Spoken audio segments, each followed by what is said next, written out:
Lower those expectations. This is mediocre gaming.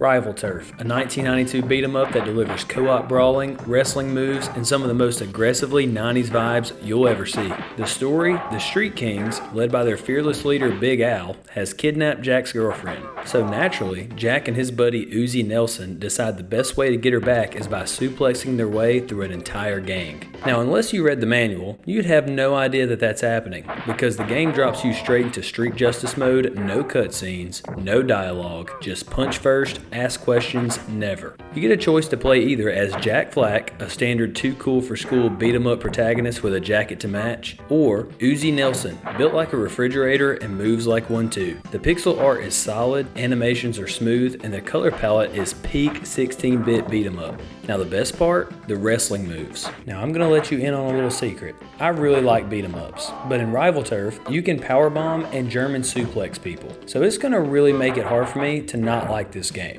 Now as a true mediocre gamer, I immediately found the cheapest, most abusable move, the flying and the sliding kick. It keeps enemies at a distance, has barely any recovery time, and you can spam it endlessly. So if you're an average gamer like me, this is your move. A small but nice addition, the L and R buttons give you a turbo boost, letting you zip around the screen so you can grab that item first. Most beat 'em ups make you slow walk between fights like you're in a parade. This actually lets you reposition quickly, which is a game changer. At the top left of your screen, you'll notice little heads above your health bar. That's your kill count. Every 5 enemies you take down earns you a special attack. Jack's special move, a wild spinning leg sweep that clears enemies around him. It's great in a jam and you can't abuse it since it's limited. And since it's not handed to you randomly and it's earned, it feels really good when you use it. A good beat 'em up keeps things fresh by changing enemy designs across levels, and Rival Turf does just that. Different outfits, different attack styles, and different character names. And these names, perfect. Look at this massive round brawler named Butch. Of course his name is Butch. He's such a Butch. The name system could really be useful in co-op too.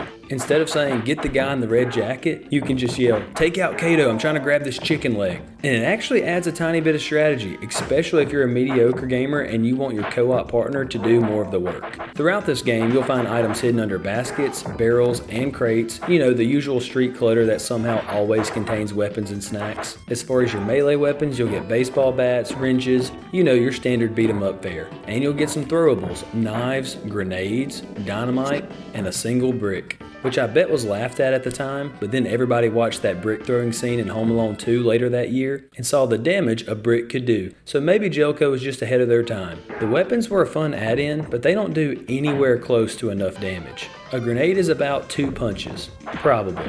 You'll know a boss fight is coming when the music speeds up. And each boss has a different gimmick, but as you go further, they start absorbing more and more damage like a sponge. And to make things even better, regular enemies keep spawning mid-fight. So if you're playing co-op, one player could focus on the boss while the other one clears out the minions. Or if you're like me, you'll both probably just spam kicks and roll the dice on both. Here's a game changer that Rival Turf doesn't even tell you about: Angry Mode. It's off by default, but if you turn it on in the options menu, once your health drops to a certain level, your character flashes and becomes a suplex-throwing, trash-talking monster. Also, while you're in rage mode, you can throw around your opponents in a very nonsensical way, and if you're a wrestling fan, it kind of reminds me of Hulk Hogan Shawn Michaels SummerSlam 2005. Even your character portrait starts running its mouth with some good trash talk. It's a small detail, but makes the game feel way more aggressive. I also love how ridiculous this game is, and I love that in a beat 'em up. Like, do you ever walk up to your office building and a bodybuilding genie is doing pull-ups on the front entrance?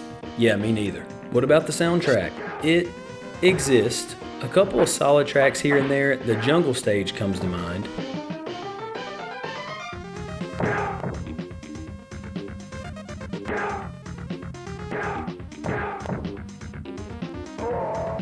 But overall, forgettable. It gets the job done, but it won't be making anybody's greatest SNES soundtracks list. There's 6 stages, which include anything from an ordinary office to a jungle in another country. But they look great. I really like fighting in the bus while passengers were super chill about what was going on. One even takes place in a ballpark. And who doesn't want to run from explosions and beat up bad guys right before the big game?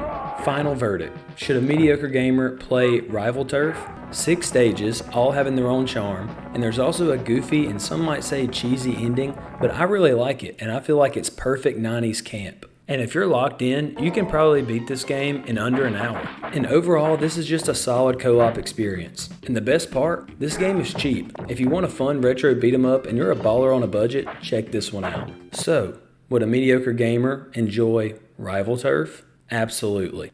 Just don't show anybody the cover art.